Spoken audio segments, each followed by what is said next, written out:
Indonesia ini sudah masuk ke yang diutarakan oleh Pak Budiarto Sambasi tadi. Tiba-tiba reformasi dalam waktu yang tidak lama, belum 15 tahun, Indonesia masuk ke kehidupan politik yang ultra modern.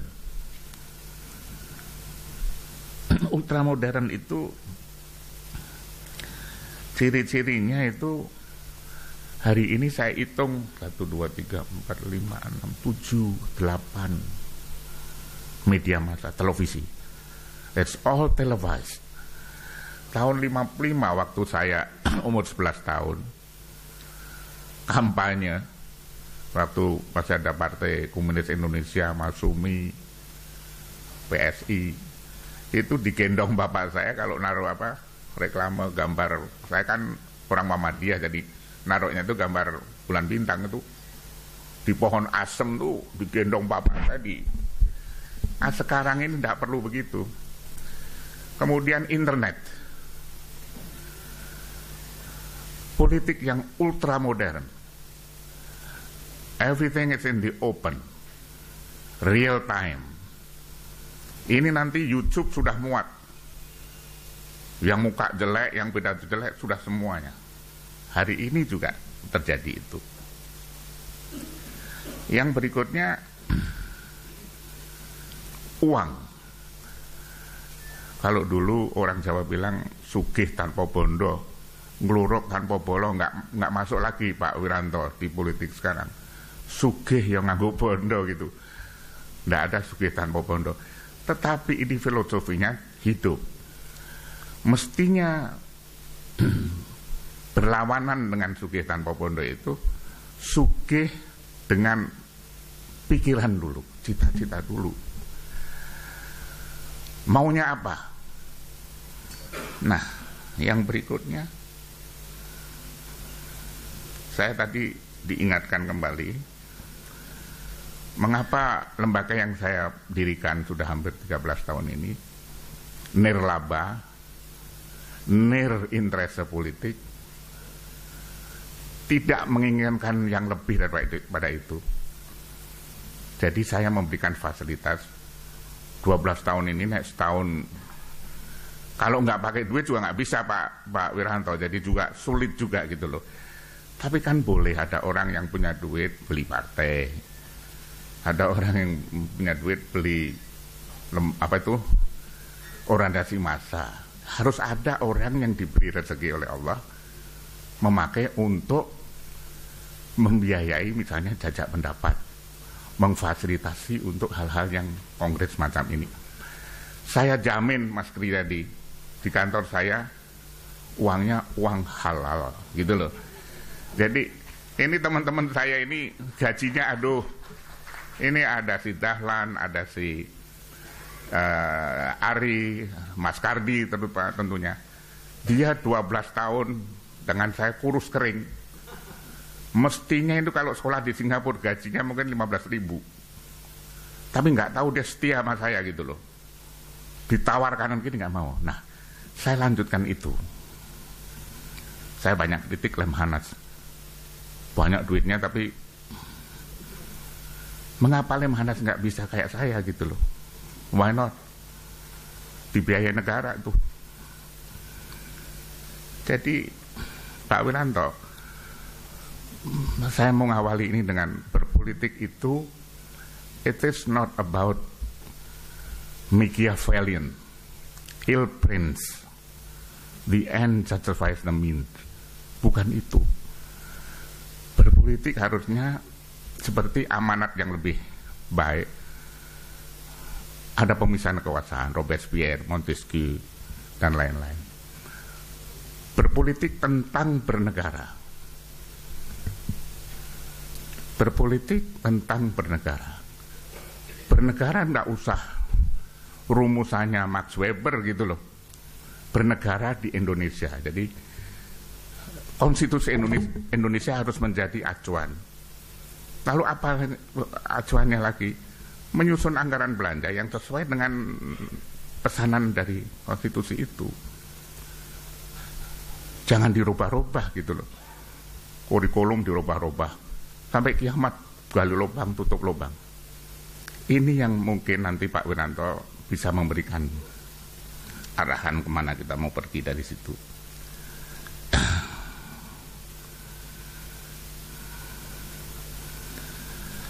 Mengapa saya sebut cita-cita? Hampir di seluruh dunia itu, kalau kita lihat dari segi Hitler sendiri, yang kemudian at the end of the day membuat gaduh dunia, dia punya ide. Bukunya Mein Kampf, Roosevelt itu New Deal, Kennedy The New Frontier, semua membuat idenya itu dijelaskan di dalam pikiran-pikiran yang teratur. Cerita-cerita Yunani kuno, Homer, Iliad, itu semua mewarnai. Tidak ada di dunia ini yang pedalangan tadi istilahnya Mas Harican itu. Masih ada buku-buku yang mempengaruhi dunia itu. To be or not to be. Sering kita ngomong gitu. Dari mana itu? Itu dari Shakespeare, itu Hamlet. Seorang yang ragu-ragu, peragu terus. Terakhir saja dia harus mengatakan to be or not to be. You do it or you don't do it. Kalau tidak itu, tidak ada risiko. Thomas Jefferson, kemudian Benjamin Franklin, The Declaration of Independence, seperti juga preambul kita. Ada prinsip that all men are created equal. Hak asasi manusia. Nah, nanti tonton yang Senin malam talkshow saya mempersoalkan diantaranya hak asasi manusia. Dibuka saja. Saya tadi dibisiki Mas Wiranto, buka saja supaya terang benderang, jangan menculik dan lain-lain. Sekarang hak asasi manusia itu, let's discuss about this. Karena sekarang perkawinan sejenis kalau nggak direstui itu melanggar hak asasi manusia. Coba bayangin, perkawinan sejenis itu manusia menjadi lebih rendah dari binatang. Malahan siapa tahu kemarin waktu saya record, kucing laki sama kucing laki dicampur pasti berkelahi gitu loh. Tapi ultra modern, Mas Kristiadi, nanti jangan sampai itu ada perda yang ikut-ikutan. Bayangin kalau sudah begitu. Nah, George Bush itu melanggar hak asasi tidak? Tonton pertunjukan saya Senin malam yang ada tahu dikupas sama si Mas Budiarto itu. Jadi George Bush itu dikejar-kejar juga di negerinya, melanggar hak asasi. Ada negara bagian Amerika yang namanya Vermont yang memutuskan Bush itu melanggar hak asasi manusia. Dan lain-lain. Maksud saya adalah, tolong nanti Mas Kristiadi dan Mas Budi, si calon-calon ini, Mas Wiranto, Prabowo, itu kan saya, I have to say, saya dan sekarang ini kalau membandingkan partai politik dengan TNI, mestinya TNI itu lebih bagus secara organisasi. Tapi there is no one sekarang ini di TNI yang seperti zaman Pak Warto, Ali Murtopo, sampai terakhir ini mungkin baru Pak Harto dan teman-teman, sampai ke Pak Wiranto saya sini, lainnya udah tidak ada. Kalau partai politik, siapa sih dari ketua partai yang ngomong mengenai hak asasi? Nggak ada. Yang ngomong mengenai pergeseran sistem moneter internasional misalnya. Sekarang BRICS sudah mulai mau membuat monetary policy sendiri untuk ngimbangi monetary dari yang dibikin oleh kapitalis pada dulu. Itu semua calon-calon presiden kita harus mengetahui hal-hal semacam itu. Jadi jangan bicaranya itu menyedihkan ya, tukarannya itu Pak Wiranto, gelutnya itu DPT, itu yang di KPU itu, DPC, DPT, daftar pemilihan tetap, kecil-kecil gitu loh. Terus kita debatannya itu hal-hal yang noise, voice tidak ada sama sekali. Maka forum ini kami hibahkan untuk para calon yang sudah menyatakan diri. Yang belum menyatakan, masa saya kasih tempat? Nggak akan saya kasih tempat, Pak. Cari aja tempat sendiri gitu. Pak Wiranto jangan khawatir nggak diundang ke istana, sampean saya undang saya di sini, jadi nggak apa-apa gitu loh. Barangkali ini, dan Pak Wirantonya juga nggak nunggu undangan ke sana kok. Jadi saya undang barangkali lebih enak untuk ini. Toh di cover TV juga. Terakhir, untuk para politisi muda maupun tua yang tidak membaca buku Das Kapital, Karl Marx, yang tidak membaca Hegel tentang historis materialis, yang tidak mau baca lagi teliti ajaran-ajaran Bung Karno atau politik peace-nya dari Gandhi, tidak mau membaca tentang perjuangannya Mandela dan buku-buku ekonomi yang macam.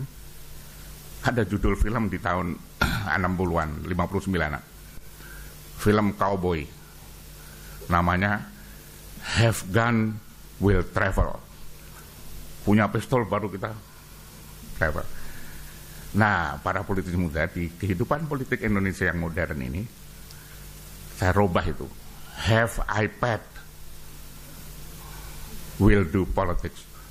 Buka saja itu YouTube, Amazon, jangan males. Tapi bukanya jangan yang porno-porno.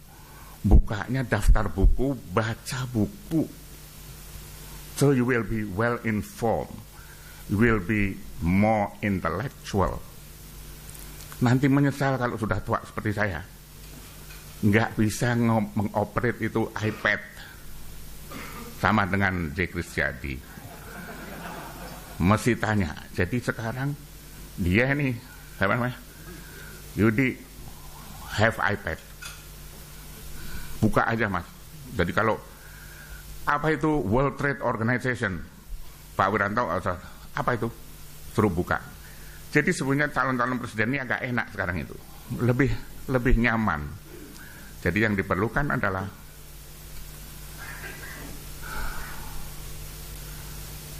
keberanian, memiliki hati nurani rakyat. Kurang lebih begitu ya.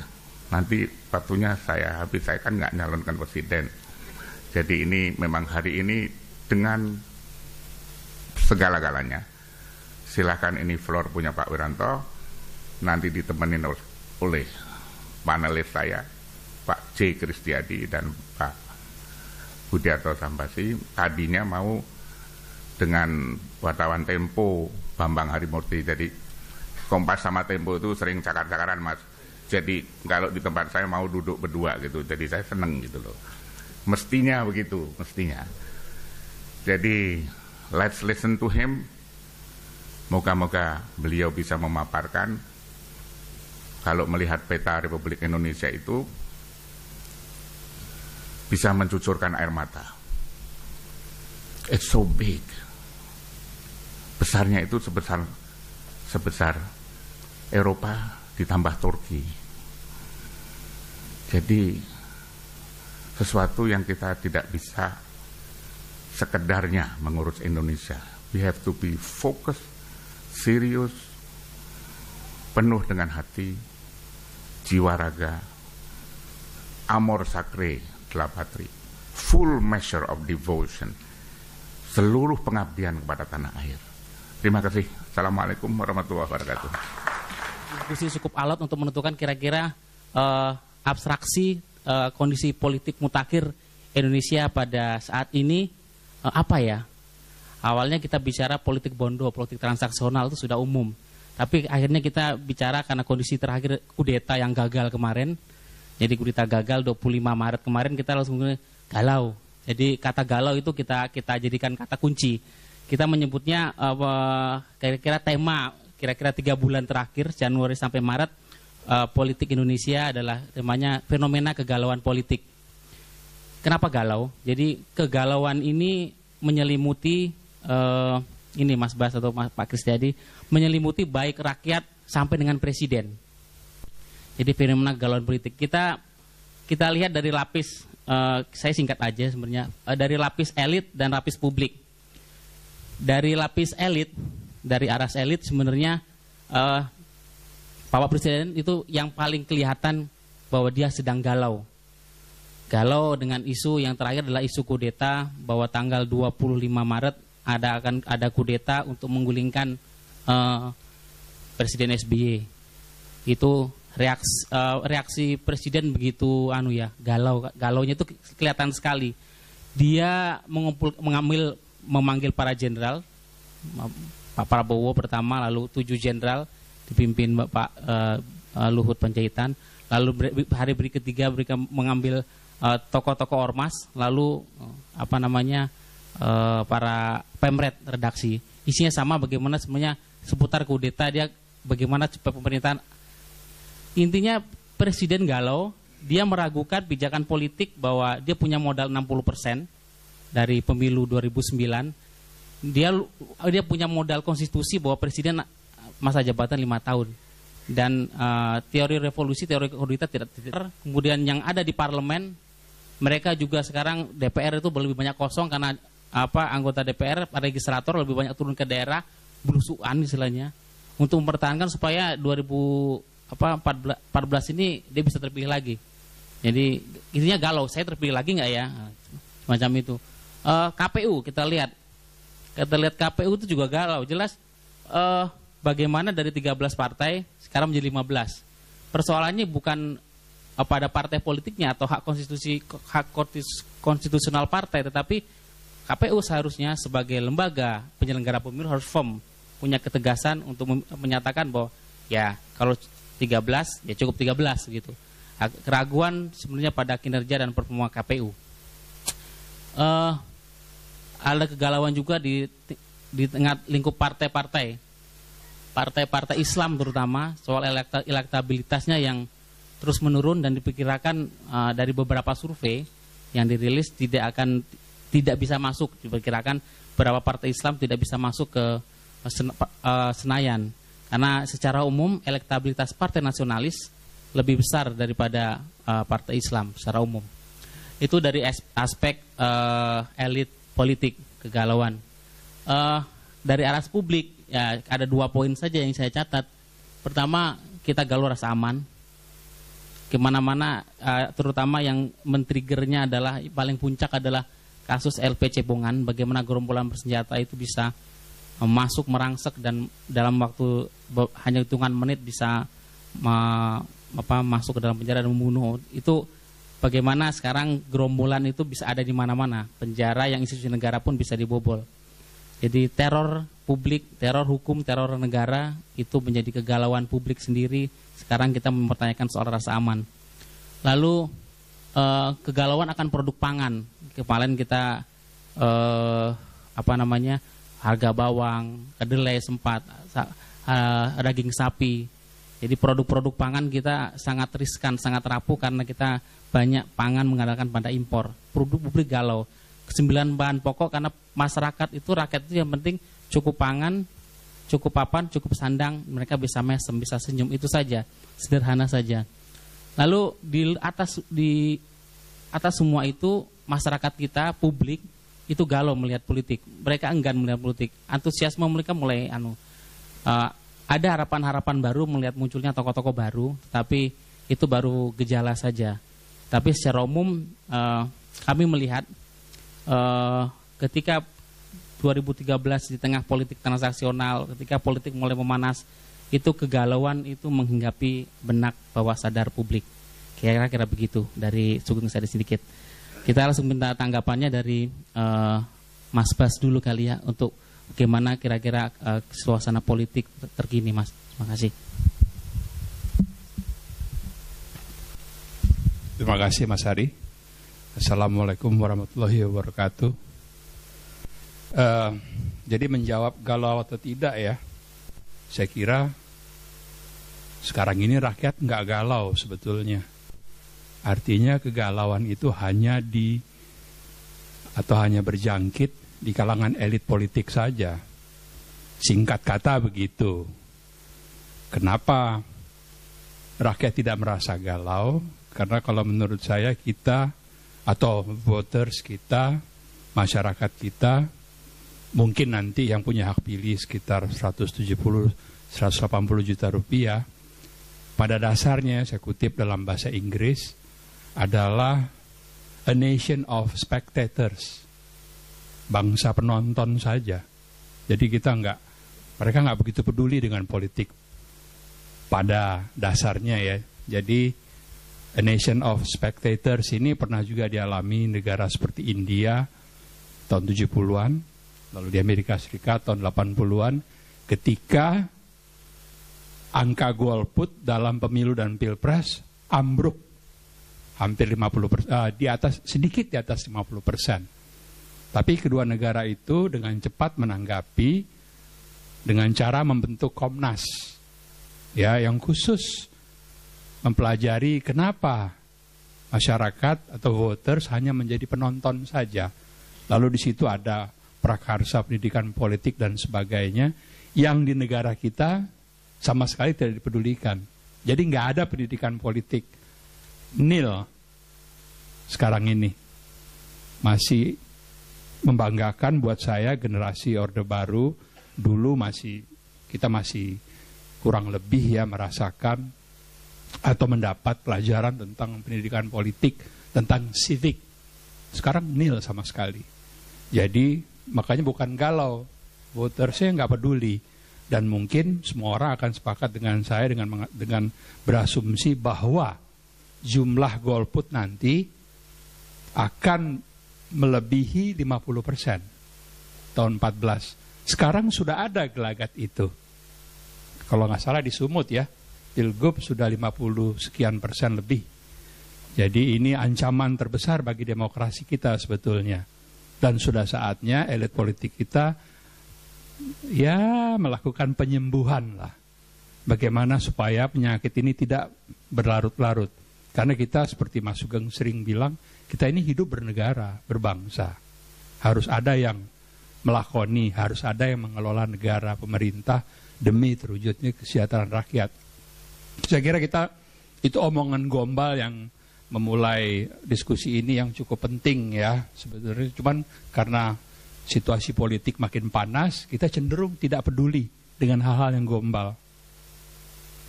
Karena memang tuntutan dari bangsa penonton tadi, semua hanya bisa menonton dari gadget, dari YouTube, dari televisi. Nggak paham. Pemahaman nomor 2. Penikmatan nomor 3. Jadi kita nggak mau tahu apa yang terjadi di balik, misalkan, nih saya bukan membela studi banding, nggak semua studi banding buruk, tapi masyarakat kita penonton tadi pukul rata kok. Satu anggota DPR buruk, semua buruk. Satu birokrat buruk, satu departemen buruk, semua buruk. Itu karena mereka bukan pemaham, bukan penikmat. Penonton saja, nonton aja. Dan itu biasanya moodnya bisa up and down dalam waktu singkat. Dan itu tercermin dari sekarang ini. Bagaimana bursa calon presiden dan calon wakil presiden itu kayak anak tangga lagu di negeri barat. Siapa minggu ini yang ada di puncak? Siapa minggu depan? Gonta-ganti terus. Karena itu tontonan buat spectators, tontonan, sehingga saya suka sekali tuh Pak JK berapa minggu lalu bicara tentang saya kan hanya vokalis, nggak punya band, apalagi duet. Itu saya kira itu perumpamaan yang baik, yang bagus sekali. Karena sekarang kalau kita lihat, memang Pak JK dia hanya vokalis, tapi suaranya merdu. Ya kan, kira-kira gitu. Band apa saja, berduet dengan siapa saja, kelihatannya akan bisa enak diterima oleh para penonton tadi. Ya, Ibu Mega dia mungkin bandnya sudah siap. Tapi kalau Asmuni bilang nggak jeplak-jeplak, vokalisnya nggak maju-maju, band aja terus, rapi sudah, nggak maju-maju dia. Mungkin perkiraan akhir tahun ini baru ada sesuatu yang bisa menjadi petunjuk mau mencalonkan diri lagi atau tidak.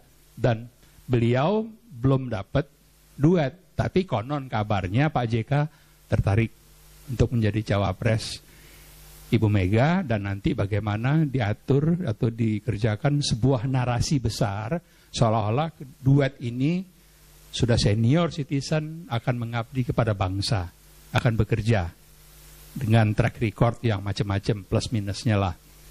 Lalu juga mungkin kalau Pak Prabowo ini dia udah dangdutan kemana-mana, ya orkesnya kecil, bandnya kecil, cuman dia aktif sekali, buka panggung di mana-mana ya. Tapi ya ini mungkin kegalauan capres-capres sekarang ini barangkali termasuk Pak Wiranto nanti kalau declare adalah ada bintang baru, vokalis baru.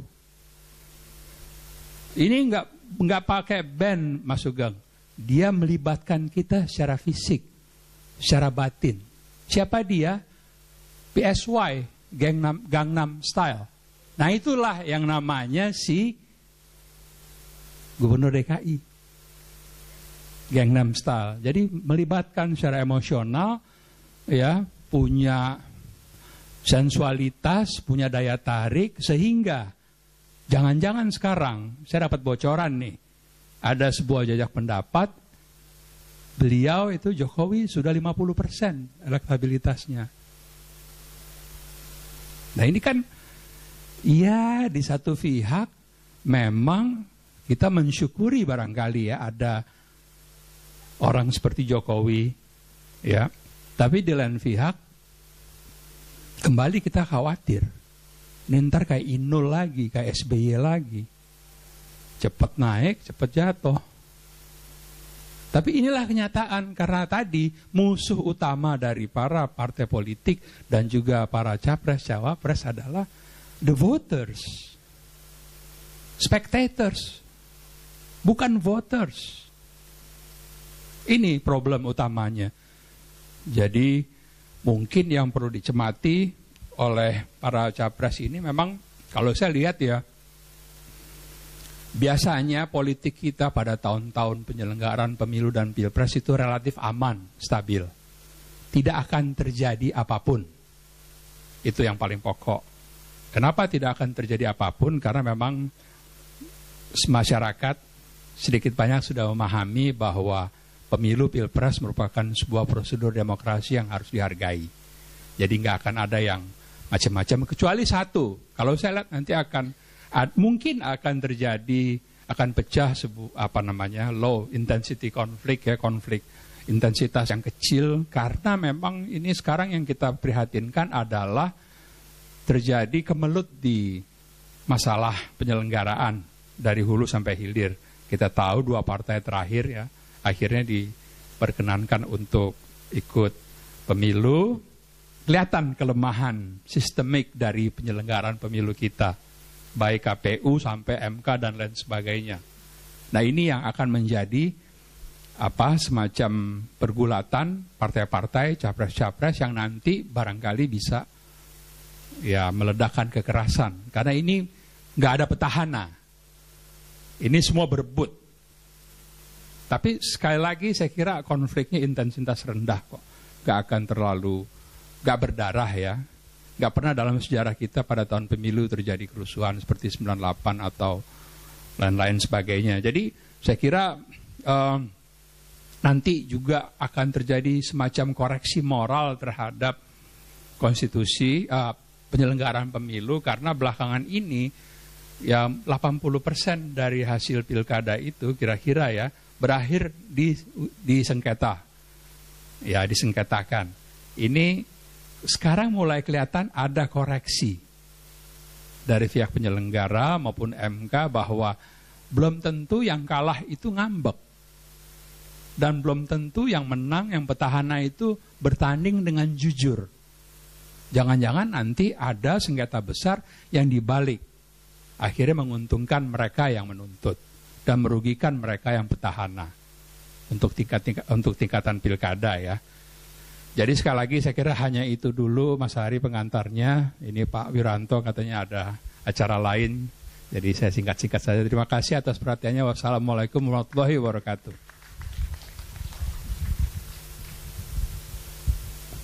Ya, terima kasih Mas Bas. Mas Bas, wartawan senior Kompas, sering menjadi finalis Pak Sugeng di acara Sugeng Seri Forum. Secara umum ya tadi tapi tadi yang soal Megawati, beliau ibu ini sudah kita undang, tapi belum memberikan jawaban untuk hadir di panggung kita, Mas Bas. Jadi kita masih menunggu jawaban. Apakah beliau berani terima tantangan dari Sugeng Seri sedikit? Berikutnya Pak Kristiadi, peneliti senior dari CSIS, monggo untuk memberikan pemandangannya. Terima kasih. Mas Hari, terima kasih. Mas Bas, Bapak Ibu sekalian yang saya hormati, Mas Sugeng yang saya hormati, Bapak Wiranto, calon presiden yang akan datang.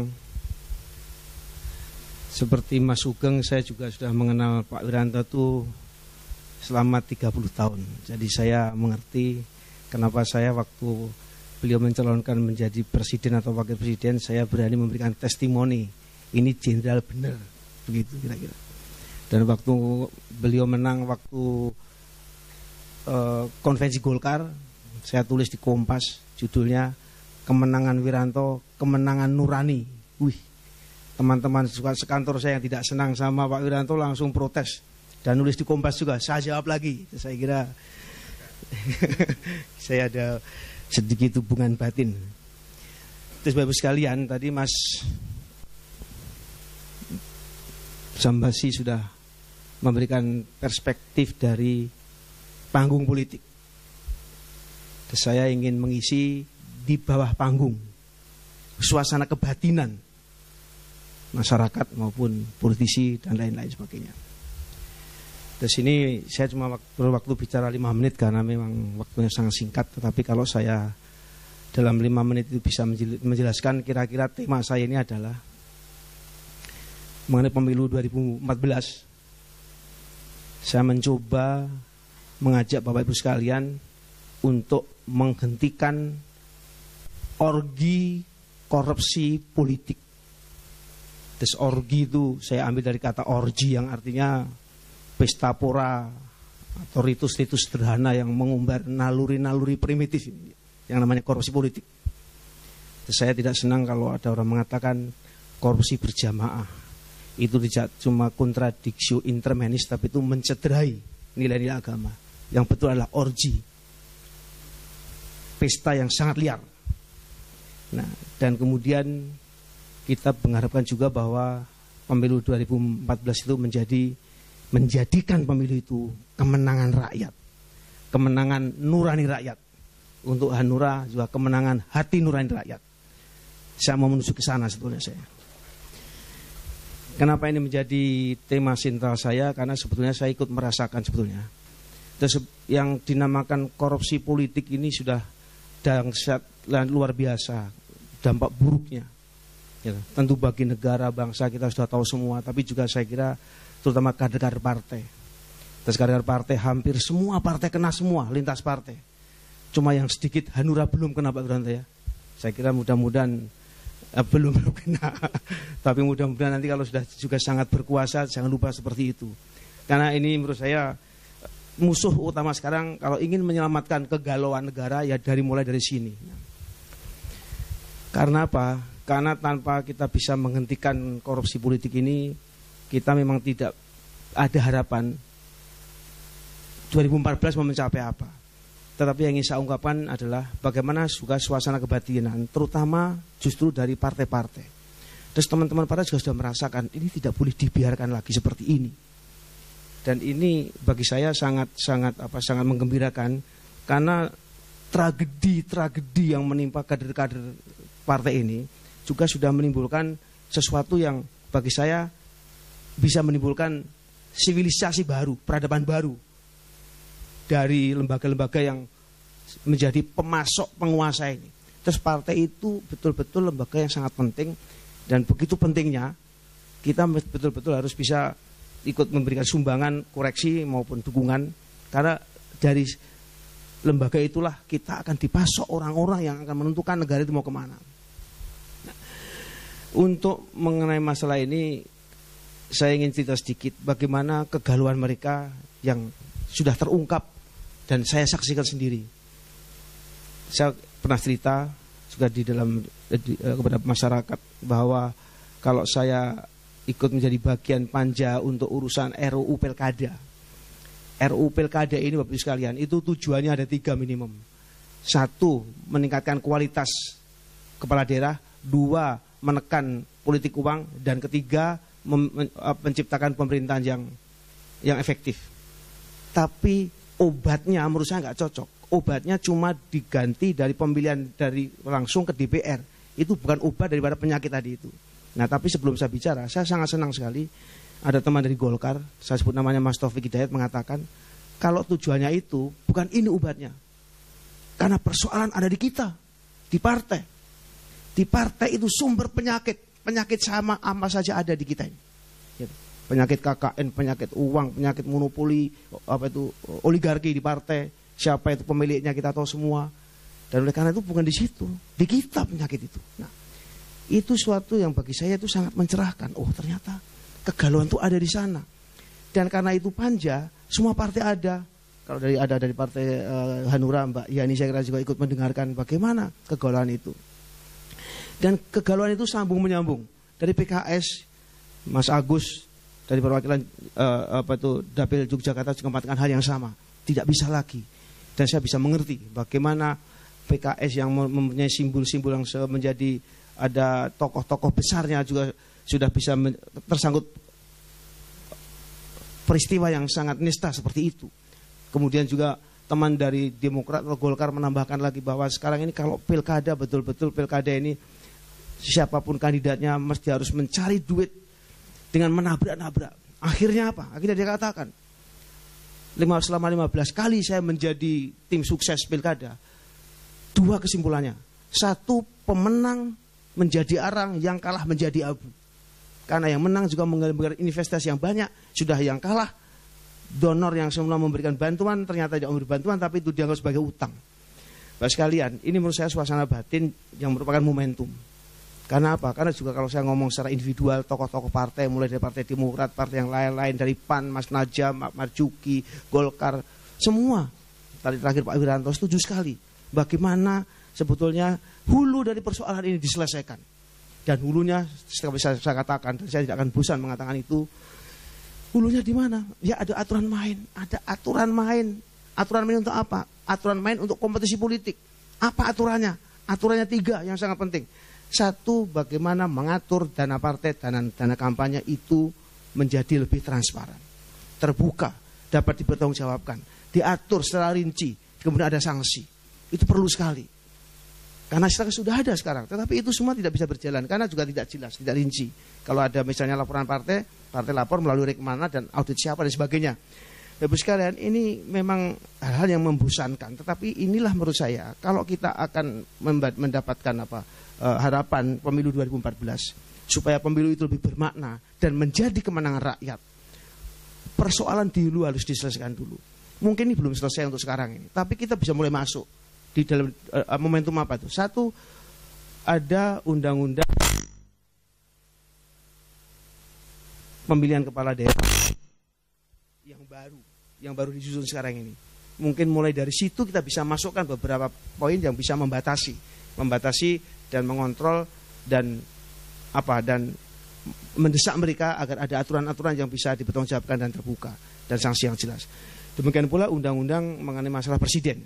Kecuali isu mengenai soal bagaimana threshold dari presiden juga tidak bisa mutlak-mutlakan 20%, dan akhirnya lebih penting bagaimana juga mengatur bagaimana dengan aturan-aturan masalah keuangan. Dan saya senang semua orang mulai bicara, ICW juga mulai bicara, dan yang terus terang yang saya lebih senang adalah partai-partai pun sangat antusias untuk merespon ini. Nah, oleh karena itu sekalian, kalau nanti benar-benar aturan sudah mulai ada yang baru dan kemudian juga bisa dengan tertib dilakukan karena ada sanksi yang lebih jelas, uang bukan lagi faktor yang dominan dalam kompetisi politik. Kalau uang tidak menjadi faktor dominan, apa yang terjadi? Yang terjadi partai-partai akan mendidik kader-kader dengan benar. Pertandingan akan lebih diberatkan bagaimana mendidik kader yang militan, yang hebat, yang tahu bagaimana menerjemahkan ideologi menjadi suatu kebijakan dan lain sebagainya. Ya. Dan ketiga, oleh karena itu kualitas daripada kepala-kepala daerah, anggota DPR, DPRD dan sebagainya lebih bermutu. Dan dengan demikian oleh pelan-pelan kita bisa bangkit daripada keterpurukan, kegalauan dan sebagainya.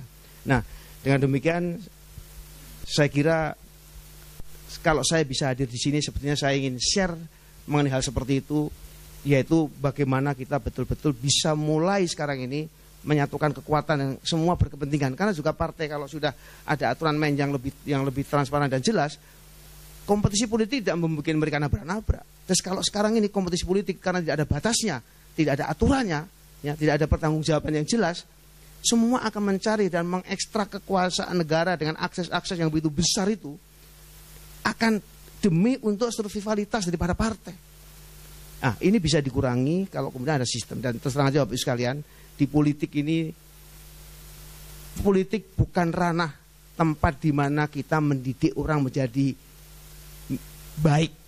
Terus mendidik orang baik tidak di politik. Ada wilayah lain.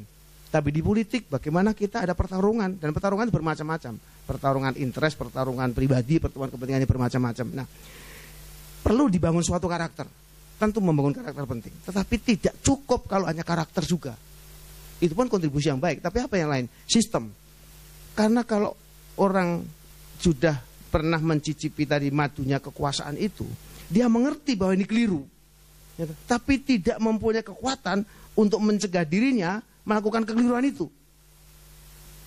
Jadi sistem harus bisa memagari dan memelihara sifat-sifat dan nurani-nurani yang ada di dalam setiap manusia itu agar bisa dibentengi untuk tidak terperosok kepada sikap-sikap yang serakah. Dan ini memang sangat manusiawi sekali. Oleh karena itu membangun sistem tidak kalah pentingnya dengan membangun karakter di antara kader-kader yang nantinya kader-kader itu akan menjadi orang-orang yang berkuasa yang menentukan kemana perjalanan bangsa dan negara ini. Terima kasih. Ya, terima kasih Pak Kristiadi. Bapak Ibu sekalian, kita tidak ada sesi tanya jawab karena ini hanya sesi pembuka untuk kita masuk ke acara inti kuliah umum Pak Wiranto. Secara umum kalau kita merangkum dari ini adalah kita galauan menghingap kita karena ada suasana tirani dalam demokrasi kita. Ada dua hal yang kita sebutkan sebab tirani itu. Satu, tirani uang. Bagaimana politik transaksional, politik uang itu begitu mendominasi, itu diutarakan oleh Pak Kristiadi. Kalau Mas Bas tadi sebenarnya tirani voters, tirani spectator, para pemilih. Ketika one man one vote, kita terjebak dalam suasana di mana ketika pemilih tidak ada pendidikan politik, kita terjebak yang namanya popularitas, kita terjebak namanya panggung dalam media yang bisa menyebabkan kepada substansi seorang pemimpin. Kira-kira begitu, kita akan langsung beranjak ke Bapak Wiranto. Terima kasih untuk Pak Kristiadi, terima kasih untuk Mas Bas. Monggo Pak Wiranto.